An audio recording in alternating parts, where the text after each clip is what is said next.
आज हम बात करने जा रहे हैं उस लेजेंड की जिन्होंने सिर्फ इंडिया ही नहीं बल्कि पूरी दुनिया में अपनी आवाज़ और म्यूज़िक का जादू चलाया। जी हाँ, बप्पी लहरी, जिन्हें दुनिया प्यार से अब भी बप्पी दा के नाम से जानती है। बप्पी दा सिर्फ डिस्को किंग ही नहीं थे बल्कि वो पहले भारतीय संगीतकार थे जो प्रेस्टिजियस ग्रैमी अवार्ड्स की ज्यूरी का हिस्सा बने। और यही पल था जो सिर्फ उनके लिए नहीं बल्कि हमारे पूरे देश के लिए प्राउड मोमेंट बन गया। एक ही साल में 33 फिल्मों के लिए 180 हिट गाने बनाना ये कोई आम बात नहीं। ये रिकॉर्ड बताता है कि उनकी क्रिएटिविटी, उनकी स्पीड और उनका म्यूजिक के प्रति जुनून कितना ज़बरदस्त था। हर गाना एक नई एनर्जी, एक नया अंदाज लेकर के आया और इसीलिए उन्हें भाई डिस्को किंग कहा गया, क्योंकि उन्होंने बॉलीवुड में डिस्को को सिर्फ इंट्रोड्यूस नहीं किया बल्कि उसे एक ट्रेंड बना दिया है। आज भी जब हम लोग डिस्को डांसर, यार बिना चैन का हारे या कोई भी तम्मा तम्मा कोई भी उनका गाना सुनते हैं, हमारे पैर नहीं रुक सकते डांस करने से।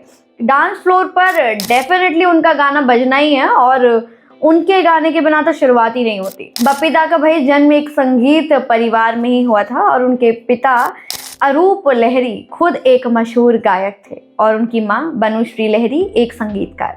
बचपन से ही उनके दिल में सुर और ताल बस चुके थे और माँ बाप ने उनकी इस प्रतिभा को पहचान लिया था और उन्हें आगे बढ़ने का मौका भी दिया।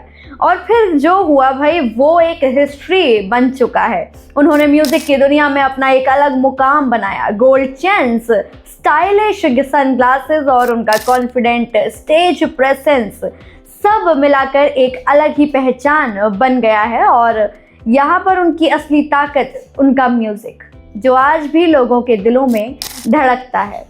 हम जब भी उनका गाना सुनते हैं ऐसा लगता है कि वो हमारे साथ में ही हैं और अभी भी उसी तरीके से हमारे साथ में प्रेजेंट हो सकते हैं। लेकिन अफसोस कि अब वो हमारे साथ में नहीं है। बप्पी लहरी सिर्फ एक सिंगर या कंपोजर ही नहीं थे, वो एक एरा भी थे। उनका सफ़र हमें ये भी सिखाता है कि अगर टैलेंट के साथ डेडिकेशन आपका हो तो दुनिया की कोई भी मंजिल आपसे दूर नहीं है। तो आज जब भी हम उनके गाने सुनते हैं सिर्फ म्यूज़िक ही नहीं सुनते बल्कि एक ऐसे कलाकार की कहानी फील करते हैं जिन्होंने इंडिया का नाम ग्लोबल स्टेज पर रोशन कर दिया है। ये थे हमारे बप्पी दा, एक लेजेंड, एक आइकॉन और हमेशा के लिए हमारे डिस्को किंग। बॉलीवुड टशन बप्पी दा डिस्को किंग को कभी भी नहीं भूल सकता और एक सलामी देता है और साथ में एक बहुत ही बड़ा थैंक करता है कि हमारी इंडस्ट्री को उन्होंने इतने अच्छे अच्छे म्यूज़िक्स और इतने अच्छी तरीके से प्रेजेंट किया है जितना अभी तक मैं अभी के जो सिंगर्स हैं उन्होंने, मुझे नहीं लगता कि इतने अच्छे से इंट्रोड्यूस कर पाया होगा। क्योंकि डिस्को को इतनी अच्छी तरीके से इंट्रोड्यूस करना सिर्फ बप्पी लहरी जी ने ही किया था। बॉलीवुड टशन की ओर से उनको बहुत ही बड़ा थैंक और बहुत ही बड़ी सलामी। बॉलीवुड टशन के साथ जुड़े रहे नेक्स्ट अपडेट के लिए और बॉलीवुड टशन को सब्सक्राइब करना बिल्कुल ना भूलें।